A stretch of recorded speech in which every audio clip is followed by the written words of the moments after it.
Hello and welcome back to another episode of I Love You, Colonel Sanders, a finger-licking good dating simulator. Last time I left off, we were here. Tap on an item to discover more about the Colonel.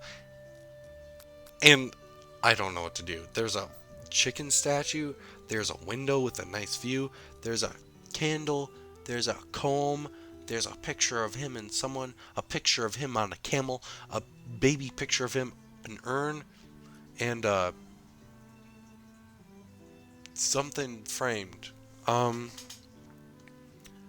let's go for this framed. This must be where he keeps the secret res.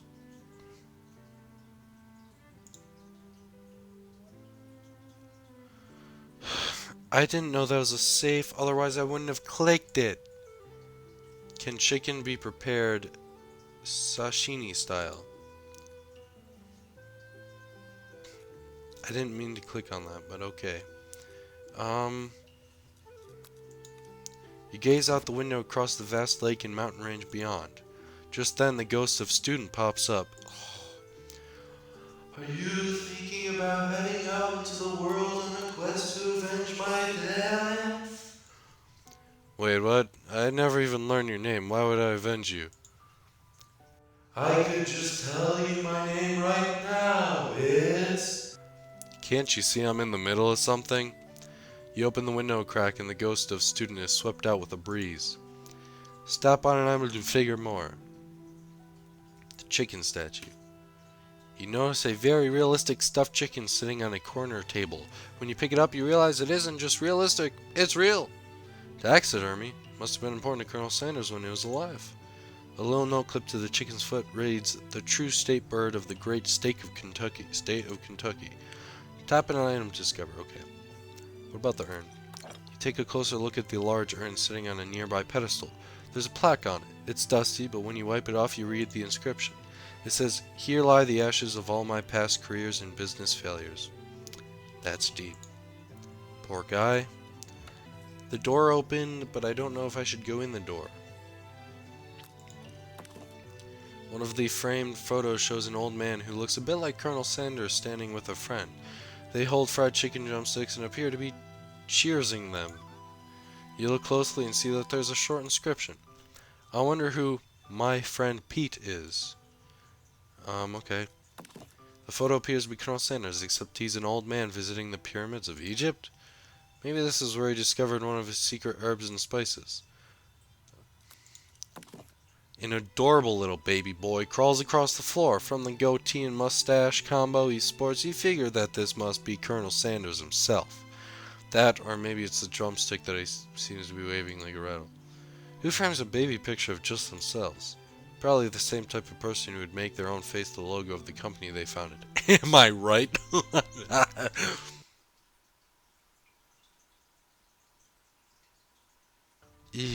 A lock of silver hair is woven between the teeth of the comb.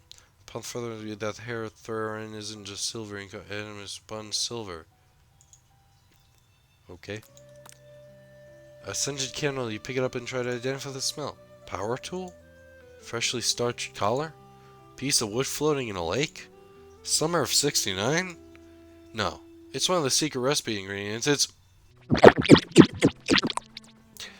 Tap on an item to discover more about the Colonel.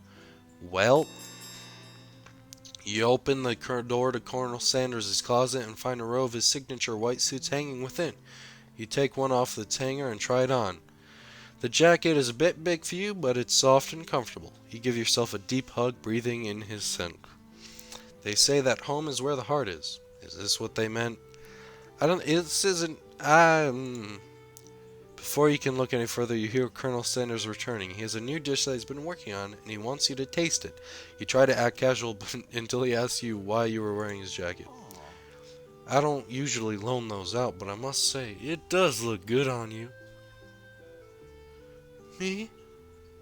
Oh. Oh crap, the jacket. You forgot to take it off. Do I tell the truth or do I make a big move? I'm gonna tell the truth. You confess. I think I've developed feelings for you. I might be developing feelings for you too, but I'm concerned. I can't let anything get in the way of my dreams. Overwhelmed, you take off the jacket and run for them.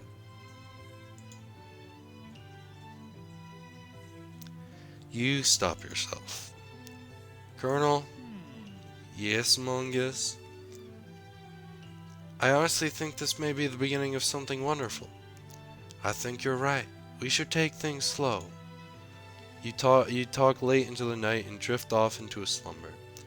Dream sequence!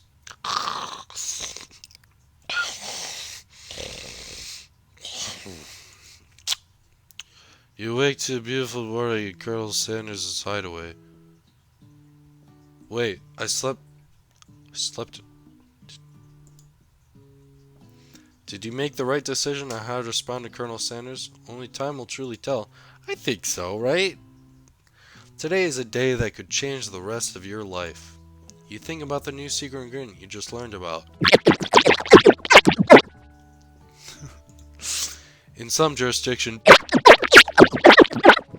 isn't even legal. But if the recipe is secret, how will they know? Your thoughts are interrupted when Colonel Sanders emerges into the room. He's holding a gorgeously plated breakfast, and your mouth waters at the sight of it.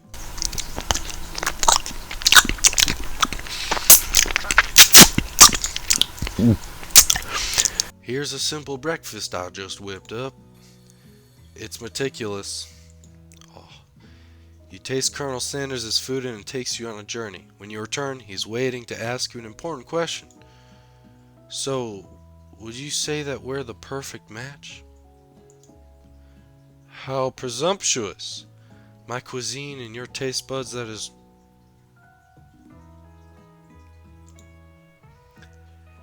Such confidence, such grace, could he be the world's greatest gift to cookery? It's flattering. You know, I think we might make a great team. A single tear begins to pool in the corner of his eye as he gazes out the window. No, there are tears in both of his eyes. And with the right business partner, I know I can't fail. Business partner? Could he be talking to you? It's all happening so quickly. Overcome with emotion and confused by your feelings, you're on the verge of tears, unable to speak. The only answer you can find is to run out the door and get help. Is that my answer to everything? There's still one more day of school. After all, the University of Cooking School Academy for Learning waits for no one. You get home to find something very surprising. Your best friend is there waiting for you. Where have you been? Because I had one heck of a night. I've been desperate to talk to you about it, but I couldn't find you. I got worried that something had happened to you. It's okay, now that it turns out that you're fine, I can finally get up to you to speed on the saga of Miriam. Sure, but you will not believe what happened to me after school yesterday. I went on a date. I think I can believe that. Since I've been partnered up with Pop, he asked me to go out with him. Of course, I told him, you'd better harness those wild horses, young man. I'm not that kind of girl. But he was just interested in spending some one-on-one time together and getting to know me, so I said, yeah, sure, I can get to know the little guy. Long story short, he took me to his favorite slush house, but things quickly spiraled out of control. Did she just say shush house, as if that's a thing people just say? What is that even referring to? Yeah, I don't know. And now I'm not really sure where we stand. You don't give Miriam time to tell her whole story. However, bottling up the details of your own might is just too much of it. And I went on a date too, back to Colonel Sanders' house, where I spent the night with him. We didn't have sex, though. Abstinence. You what? Nothing happened, but the emotional connections... Wowzers. Miriam tells you to move on from the whole Colonel Sanders and focus on school. If being obsessed with Colonel Sanders is wrong, you don't want to be right. Yeah, exactly. I love Colonel Sanders.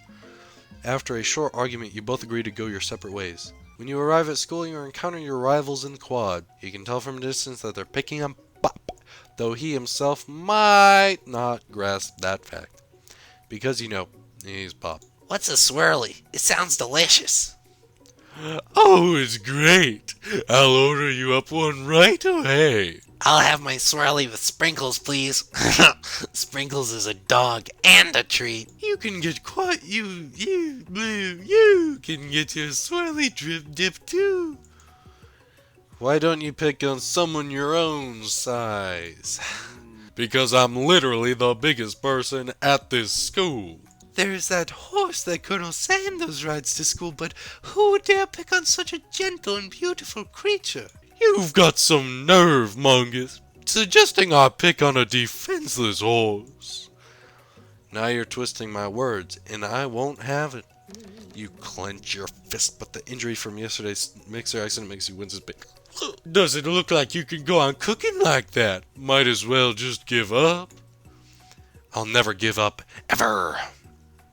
Colonel Sanders arrives just as it appears things are close to boiling over. A naturally intuitive person, he senses that something has been going on. Is everyone excited for the final day of school? Mungus, how's that hand feeling? I'm sure you'll be back in fighting form by this afternoon. Aren't you concerned about my hands, Colonel?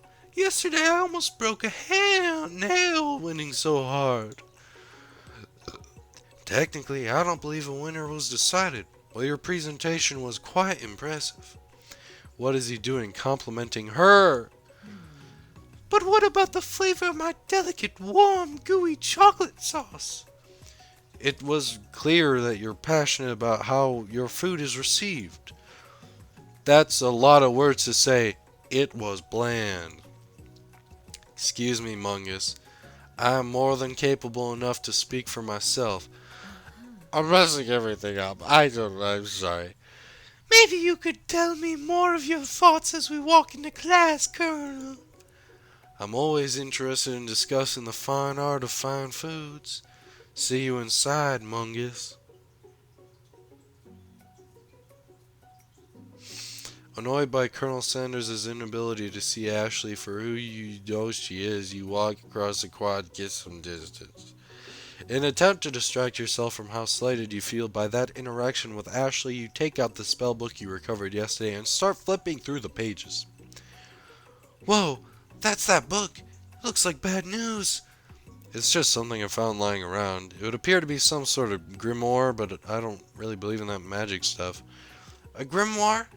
Like a book of spells? I don't know. Who would spend so much time decorating a magic book if it weren't really powerful? I can think of one surefire way to find out. You open to a page covered with arcane warnings. Cast only if in case of extreme emergency, it says around the edges of the page. I could use this spell here that says it will erase anyone I choose from all of my memories. If I scrub out Colonel Sanders, it would probably help me focus better on the upcoming final exam. That is way drastic. Couldn't you do something else, like anything else? Not rooted in dark magic? Maybe tie a string around your finger? Okay, fine, it is drastic, but desperate times call for desperate measures. You've got a memory erasing spell sitting in a funny, a pretty good excuse to try it out.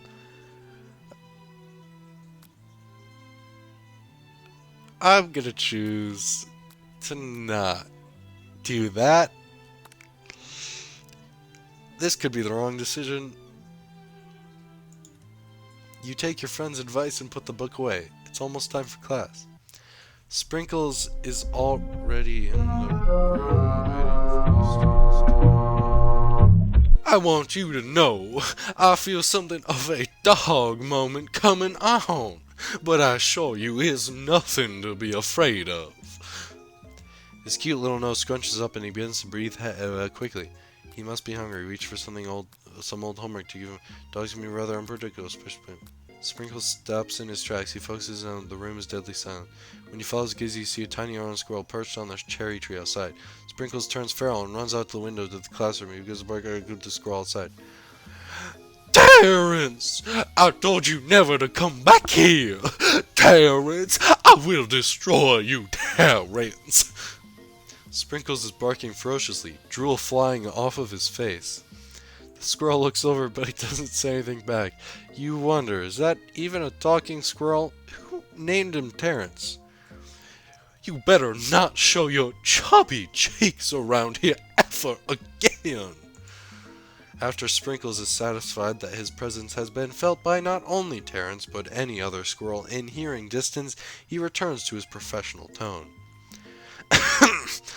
I apologize for the outburst. This actually brings up an important point. Thank you, Mongus, for reminding me to dole out this indispensable bit of wisdom. You see... But before he can go any further, Miriam's love drama spills over into the class. I told you to save it for after class. But I miss you. We went on one date, Pop, and how can you miss me even when I'm right here? Pop's voice quivers as he pleads his case to Miriam. Every time I blink, you go away again. That's a really cute thing to say, Miriam. What happened between you and Pop? I got her in trouble and now she's mad at me. I didn't just get in trouble. I got yelled at by Pop's mother, who blames me for getting him banned from every museum we set foot in. Oh, so that's what you meant by shush house.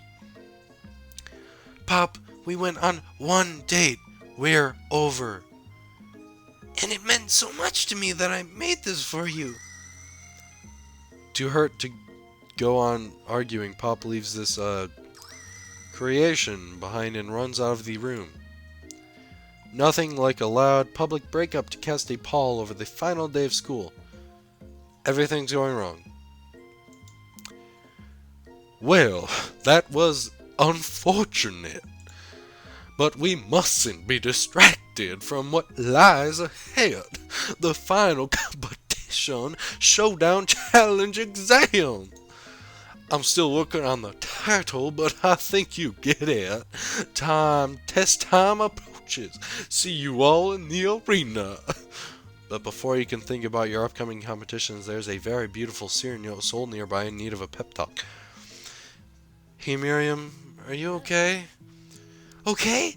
I'm so mad I could smash a tiny mug, spilling several droplets of hot cocoa all over the floor. How could he embarrass me in class like that, in front of everyone? Her tiny cocoa is a delicious treasure, so you know that this breakup is no joke, even if the source of her frustration is a silly boy. Is such a silly boy. I know that you know this, but I'm gonna say it all out. You don't need anyone. Me and you, we're gonna cruise through this final test and hit the carpool lane to Success City. Miriam brightens up, imagining the wind rushing through her short bangs, but she hesitates to embrace the feeling all the way. You're not going to saddle up on Colonel Sanders' stallion and ride off into the sunset without me. Of course not. Well, maybe, sort of, but I'm sure there's a pony out there with your name on it, and a ranch big enough for both of us and whoever else we want to bring along. If it's not Pop or Clank or anyone else you meet today, tomorrow, or this whole year, so what? You're a special person. You shouldn't settle for the first someone to show a little interest anyhow. Miriam gives you a big hug and wipes her tears from her cheeks. I should really review my menu for today. I'm going to make a very special soup, and I bet Professor Dog is going to love it up. While you were pep talking Miriam, you completely missed lunch, but that's okay, because you had a better idea of how to spend the time before your exam. You've decided to head to the arena early to practice a dish. This is it, the location of your final challenge. A test of will, a test of courage, a test of talent, and a test to beat the pants off of Van Van and the supposed Man-Man and his evil counterpart, Ashley. As planned, you begin to run through a quick test of a recipe you've been working on, Mungus's famous chicken pot pie. After practicing for months, making this dish comes second nature to you, and you're able to quickly get a fresh pot pie in the oven. But as soon as you do, your cramped session is interrupted by Colonel Sanders. Where are these medals even coming from? Get away. Get. And with that, I'm going to leave this episode right here. So, if you want to see the next one, you better subscribe or do something like it, okay? Because, it's... Alright, so thank you guys so much for watching. I hope you enjoyed this episode, and guess I'll see you in the next one. Bye!